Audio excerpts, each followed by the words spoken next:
Hello, good morning, and this morning we are looking at the Toyota Land Cruiser adapter kit for the BJ73. So this is a H55F transmission, and the adapter kit that we're showing today is for a customer's Toyota BJ73.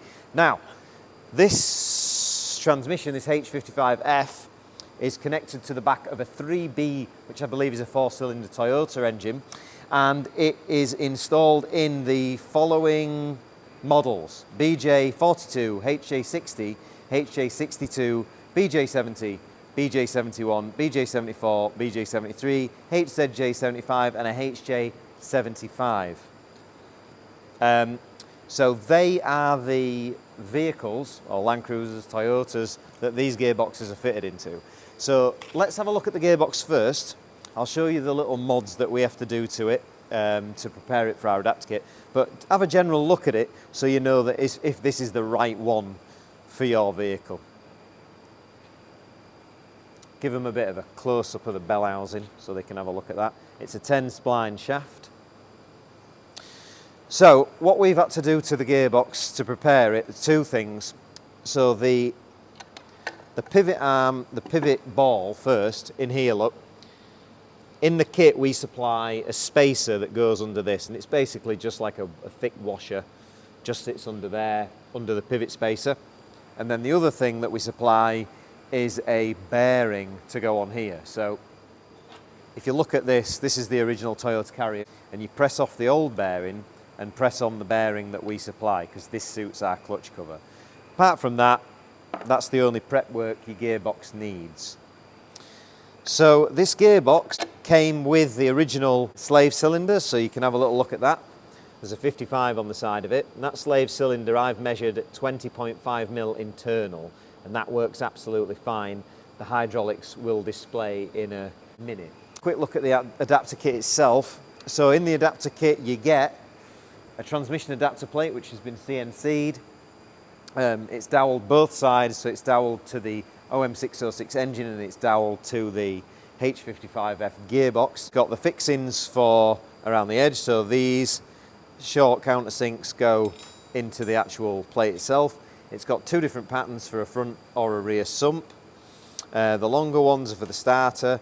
Now, we've spoke before about starters, because obviously once these are in, people say, well, how am I supposed to get my starter undone once the gearbox is connected? And like I've mentioned to you before, you put the plate on the dowels on the box. This is the 606 starter, this is the blank for the original Toyota starter. And where these two bolt holes are, you drill straight through the bell housing so you can slip a long Allen key to be able to unwind them bolts if you have to. The 606 starters are stout, you rarely have to change them, but it just gives you that option to change them. And remember, with all adapter kits like we spoke about before, if it's a spinny thing, Loctite. If it's not a spinny thing, copper grease, anti-seize. Does that make sense? So flywheel bolts, Loctite. Anything that is stationary, like the adapter plate, just some copper grease. So what do we get in the kit? Obviously, adapter plate. We get the drive plate, which is a sprung version, Sachs Racing cover, which is like a very high performance cover. It's not for girls, it's a strong cover. And our CNC'd flywheels, and they have an oil light bearing pressed into them for the front of the spigot. You'll also get a bolt kit with the dowels, and in this very early version, it's two 3mm washers for the spacer on the ball, but the next generation, that is going to be one solid spacer for that ball pivot. Right, so I think that's given you an idea of what the box looks like, what the adapter kit looks like. Let's test out the hydraulics and make sure it all works. We're going to be testing the hydraulics today with a master cylinder that has a 21mm internal diameter piston. So those two are very, very similar to each other. It's nearly a 1-to-1 ratio on the hydraulics. So this is the brand new adapter plate that we fit, that we're trying out. We've just machined it. We've got the flywheel and clutch setup in there, and what I do to test the clutch setup if I aren't building the vehicle, it's because everybody has a problem with hydraulics. It's not just me. me, customers, everybody, hydraulics are a pain in the arse. So what we have to make sure is mechanically we give the customer enough throw to make the clutch clear. So we have to make sure that our bearing doesn't foul on anything when released or when fully depressed. And that's as much as we can do if we're not building the vehicle, apart from a simple hydraulic test like this. So what we've got here is a clutch pedal setup,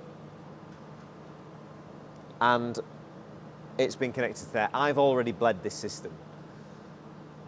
Shall we see if it works? So I'm going to just quickly show you what I'm going to do. So I have to, because I'm not in a car and I don't have a seat behind me, and this is a Sachs Racing clutch, it's quite awkward. I'm going to push on here, and you'll see, as I push on there, it releases the clutch. It's kind of bending the wood and stuff. Now these Sachs Racing clutches, they're not for girls.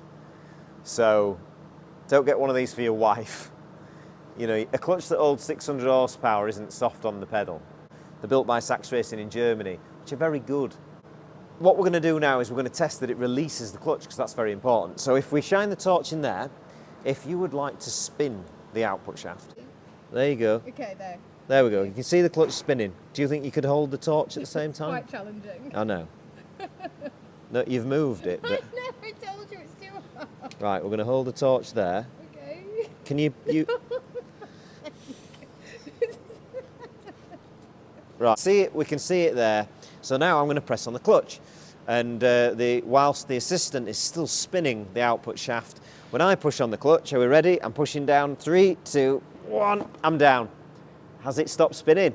Now zoom out while he's still spinning. Zoom out to show he's still spinning. My pedal's down. That clutch is released. Our job has been done right. Ta-da! So this is something also that you need to pay attention to. We can see the clutch works, look. It disengages, that's good, right? But what we need to make sure of is that this isn't pushing permanently on the clutch disc. We need to make sure that there's a little bit of movement room.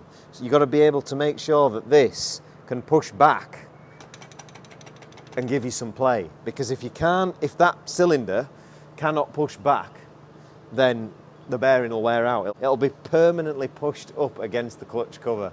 That's a mouthful, isn't it? And also, what you don't want is when you push the clutch down for it to pop right out the end either. So it's that balance, isn't it? It's all good anyway. You don't even need to worry about that. This works. Thanks, bye.